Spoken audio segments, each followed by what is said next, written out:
Me too. Yo también. También me ocurrió. Cuando ya estuviste ante una amenaza de muerte, los golpes no duelen menos. Cuando ya estuviste en una situación de mentir sobre el moretón en tu cara o las marcas en los brazos, el poco dinero en tu cartera no deja de importar. Cuando trabajas mucho, pero te limitan el dinero, las omisiones y la ley del hielo no duelen menos. Cuando el infierno inicia y el maltrato es el silencio, no imaginas que muy pronto vas a tener que elegir entre comer una torta o una comida completa, porque te han retirado la tarjeta de débito. Esa está tu nombre y en la que recibes una nómina. Y cuando eso ocurre, los golpes no tardan en llegar, o más bien se hacen más frecuentes y más fuertes porque ya lo viviste y pensaste que no iba a volver a pasar. Y una vez que entraste a ese círculo, juras que él no sería capaz de más, hasta que sientes las manos en tu cuello y un milagro te devuelve el oxígeno. Hay miles, millones de historias en todo el mundo, en todos los países y en todos los estratos sociales.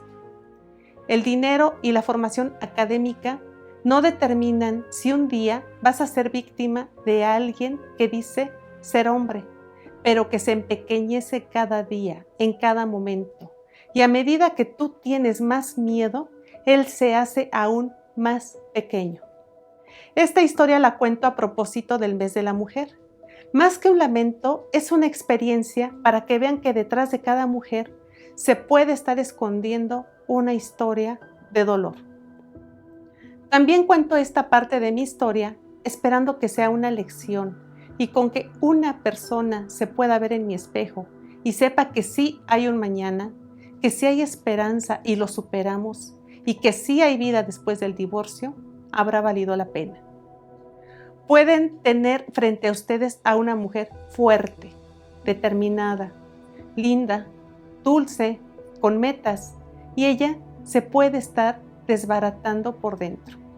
Como ocurre con la depresión, no es necesario ver a alguien triste, desaliñado o llorando para saber que algo le está ocurriendo. No soy la misma. Hoy recuerdo esa etapa y me parece que les voy a hablar de la película que vi ayer. Esa película que impacta, pero que no afecta tu vida personal.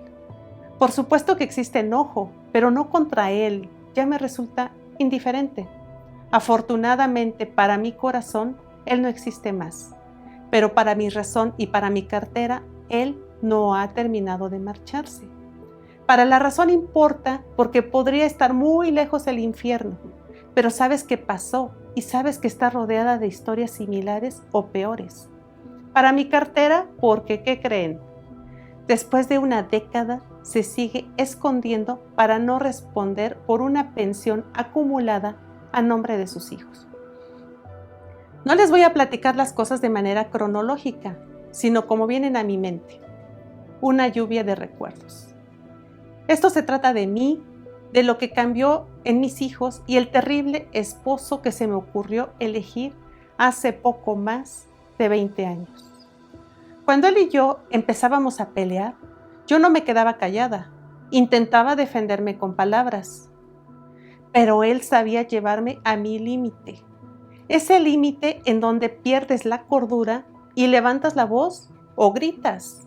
No porque seas mala o estés loca, sino porque entraste en su juego sin darte cuenta y las ideas pierden orden en tu cabeza. Solo sabes que te tienes que defender porque él te está hiriendo.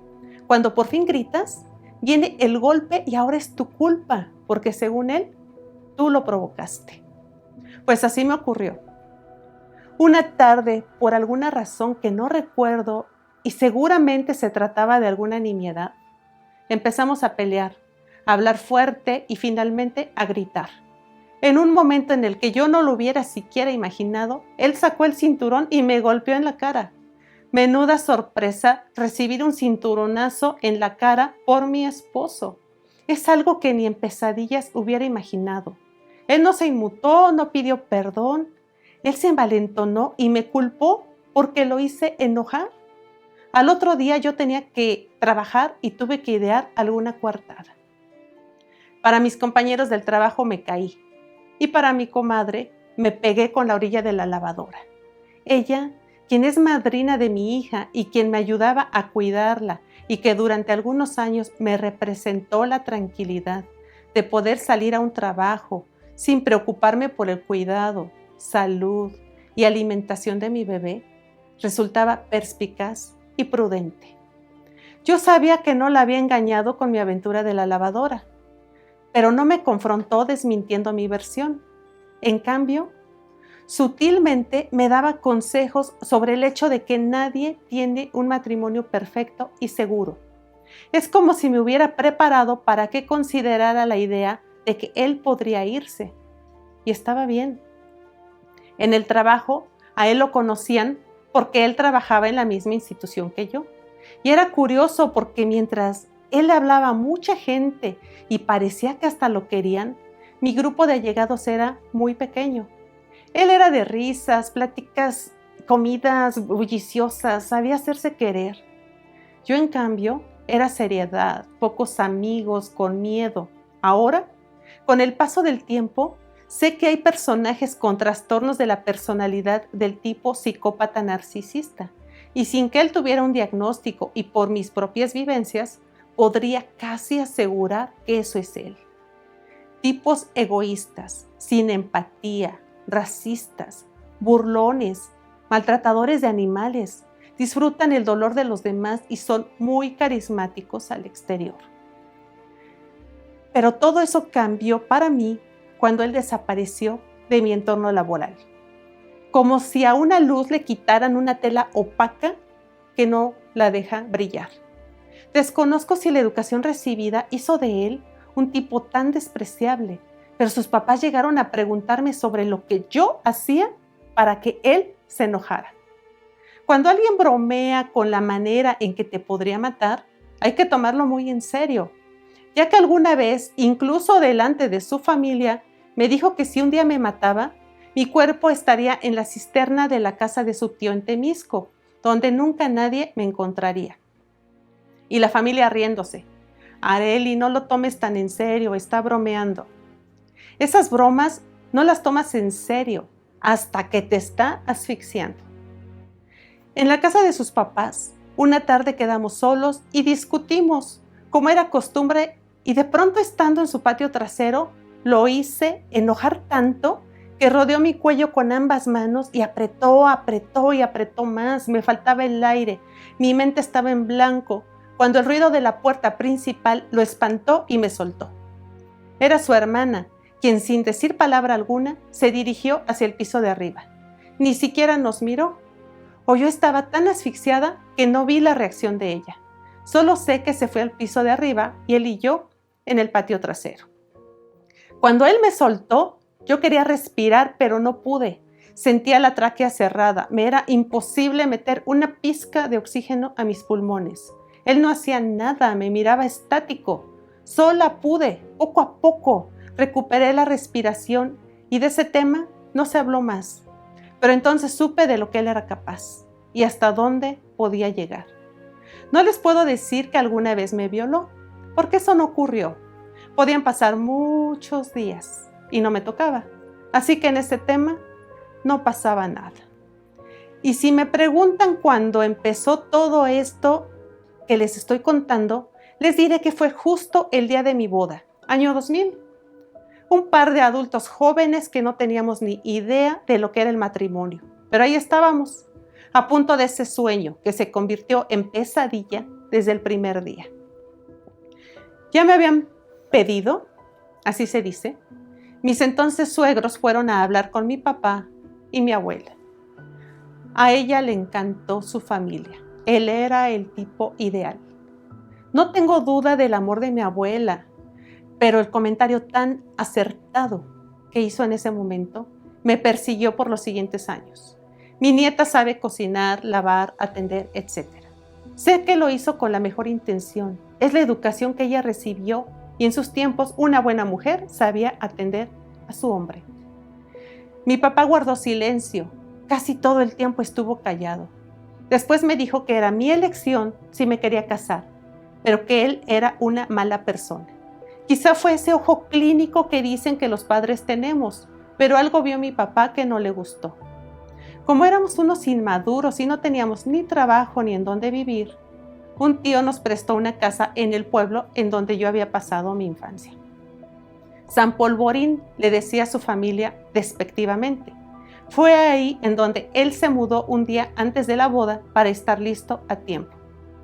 Al otro día, clásico en los pueblos, desde temprano empezó a llegar la gente a la casa de mi papá, que es en donde se haría la boda civil, porque por la iglesia no nos casamos.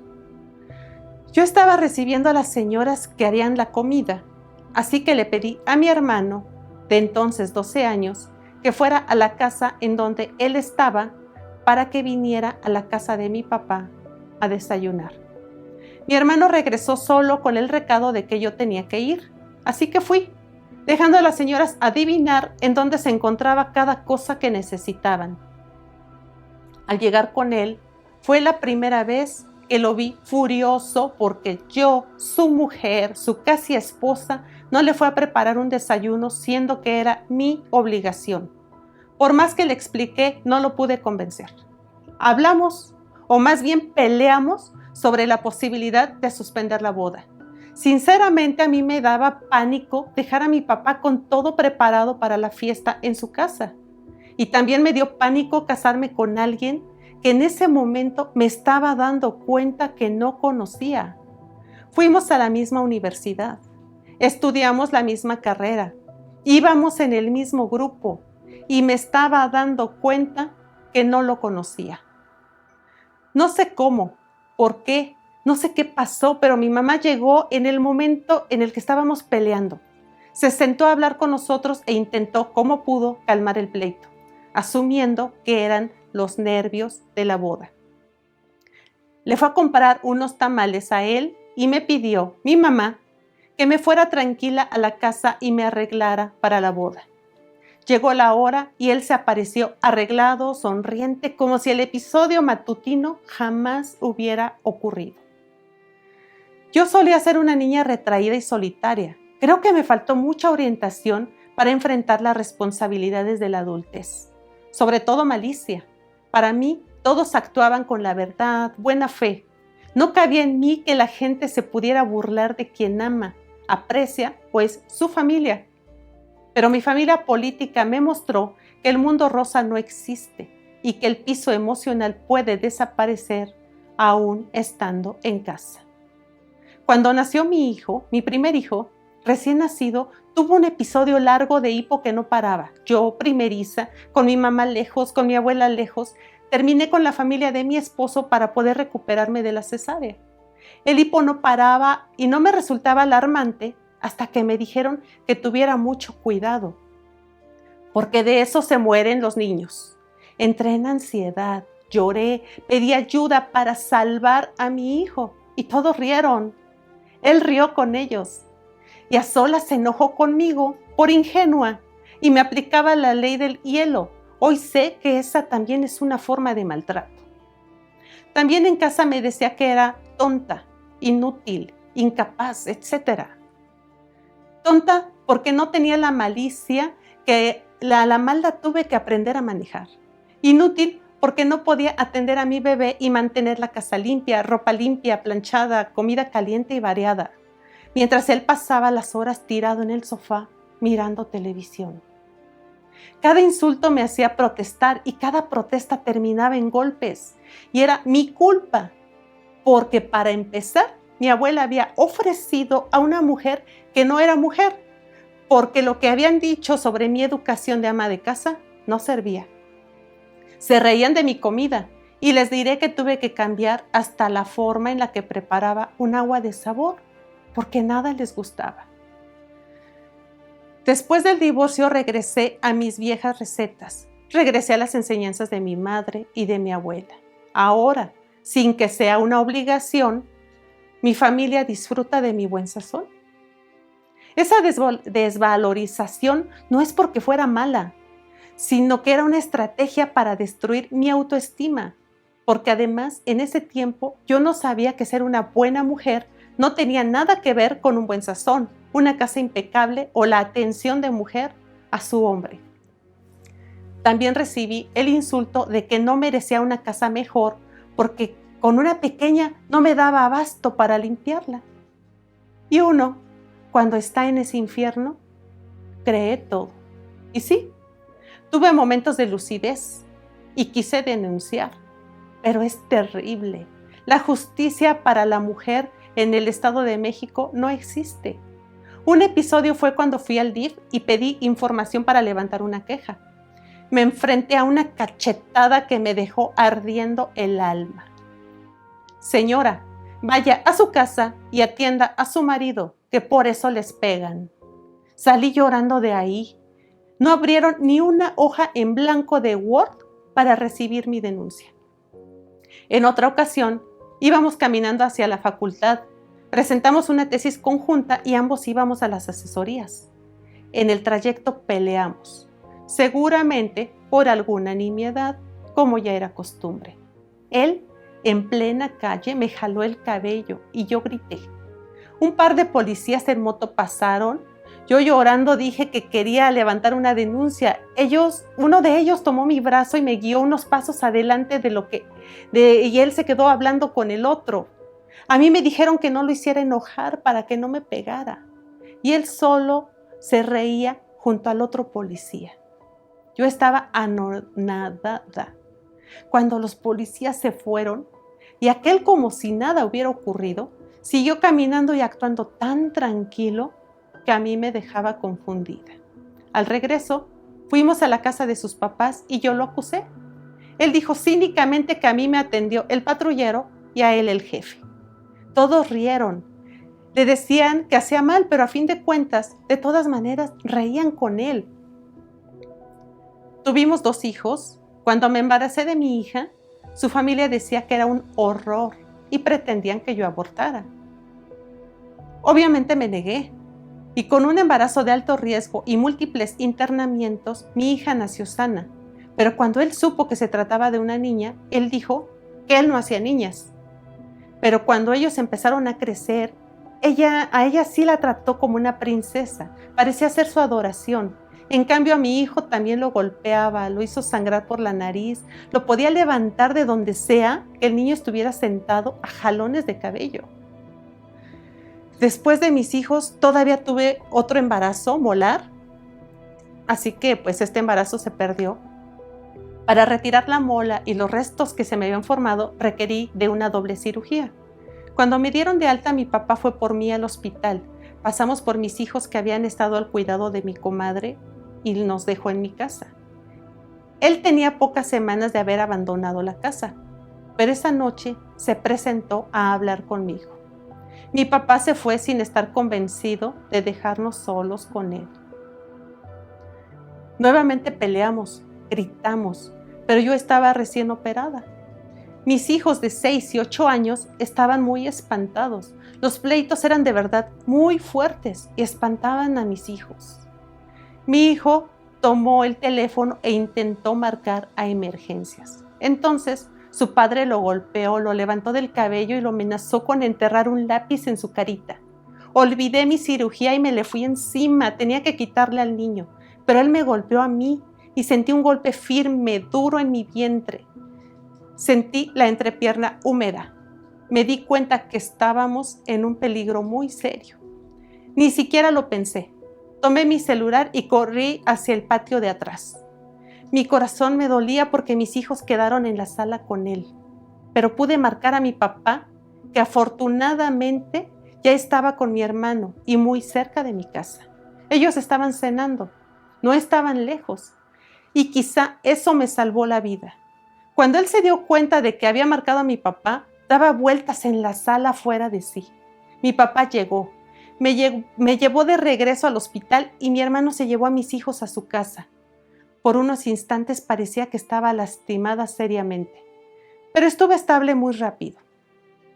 Mi maravilloso organismo resistió el sangrado, paró muy rápido y mi doble cirugía no fue problema. Mi cuerpo quería estar bien para regresar a casa.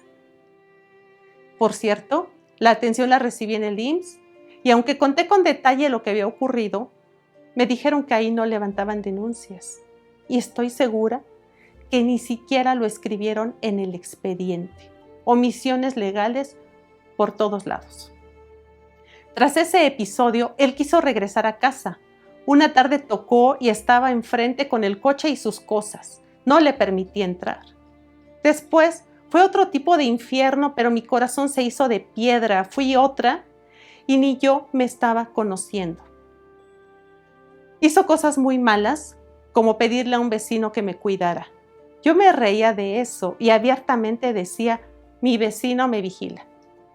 Este vecino es hasta la fecha una buena persona, pero la manipulación y el carisma de él, mi exmarido, es casi impecable que fácilmente puede generar adeptos hasta que le dejan de servir. Después de la separación, él tuvo problemas laborales muy delicados, salió de la institución por la puerta de atrás y al ya no estar, mi entorno laboral pasó un tipo de magia. La Arely de antes y después son distintas y ni siquiera me lo propuse. Cuando logré un mejor nivel laboral, él me dijo a la cara que yo había logrado acostándome con algún jefe. Pero sus opiniones dejaron de dañarme y esas aseveraciones me hicieron empezar a tenerle lástima. Sí, él me fue infiel por años y nunca me di cuenta. Tuvo una hija fuera del matrimonio y supe de su existencia hasta el final. Pero no fue lo más grave y nosotros estábamos rotos desde el primer día de matrimonio. También ocurrió que me mandaron por el trabajo a una comisión muy importante por casi un mes a Aguascalientes. Mi comadre me ayudó, como siempre, con mi hija y a mi hijo lo dejé con sus abuelos paternos tratando de confiar. Pero un 10 de mayo y yo trabajando en un tiempo libre marqué a mi hijo. Él tomó la llamada y me gritó que no quería hablar conmigo porque me había ido de vacaciones y los había abandonado. La alienación parental ya estaba presente. El padre de mis hijos tiene casi 10 años de no cumplir con el pago de la pensión alimentaria. Renunció a su trabajo, se ha ocultado, se sigue burlando. También, siendo tan tramposo, él sabía cuando en mi trabajo me mandaban de comisión porque tenía que encargar a mi hijo a sus papás. Así que en una ocasión logró una comparecencia justo en medio de una comisión. Mi comadre me avisó y pude lograr el vuelo de regreso a tiempo. Y casi sin dormir llegué a la cita. Mi comadre, mi testigo, contó la verdad. La mamá de él lo apoyó y dijo que mi hijo vivía con ella. La jueza me amenazó con quitarme a mis hijos y él, mi exmarido, con ojos llorosos, sufría porque yo le negaba ver a los niños. Salimos de la comparecencia y él muy sonriente, aún secando sus lágrimas, me dijo, ¿ya ves cómo sí me creen? Puedo seguir, vienen tantas cosas a mi memoria, pero esto ya se hizo algo extenso. Solo agrego que nunca sabemos lo que ocurre en la cabeza y en el corazón de las personas, pero sí les puedo asegurar que no sufrimos porque queremos. Me han dicho que agradezca el paso de él por mi vida porque fue un maestro que me enseñó a ser fuerte y es algo en lo que difiero absolutamente. Un maltratador no es un maestro. Ellos son seres malignos y ya. La fortaleza que desarrollamos es porque así es nuestra esencia. Somos fuertes y ellos no son maestros. En psicología manejan muchos términos y no soy psicóloga para echarme cátedras de eso, pero las terapias que tuve que tomar me hicieron conocer de términos como luz de gas, indefensión aprendida o disonancia cognitiva. Y hoy sé que son cosas que me mantenían ahí. Otra cosa, hombres, si quieren estar protegidos y que su egoísmo, cinismo y falta de responsabilidad estén sobre los derechos de sus propios hijos, es en el Estado de México en donde deberían casarse. Soy ejemplo de que después de 10 años y con un hijo con epilepsia, a él no le hace nada. Sus derechos están protegidos de malas personas como lo son un par de hijos y una mujer muy mala a la que solo le interesa el dinero. Porque mi hijo por años eso pensó, gracias a la alienación parental. Y hoy mis dos hijos saben que lo que me interesa es recuperar el dinero que su padre no ha pagado. Esa mitad que le corresponde pagar y que yo he tenido que subsanar. Porque es cierto que el dinero no compra educación, pero sí libros y pasajes. No compra salud, pero sí médicos y medicinas. No compra amor, pero ayuda a dar certeza de un presente y futuro estables.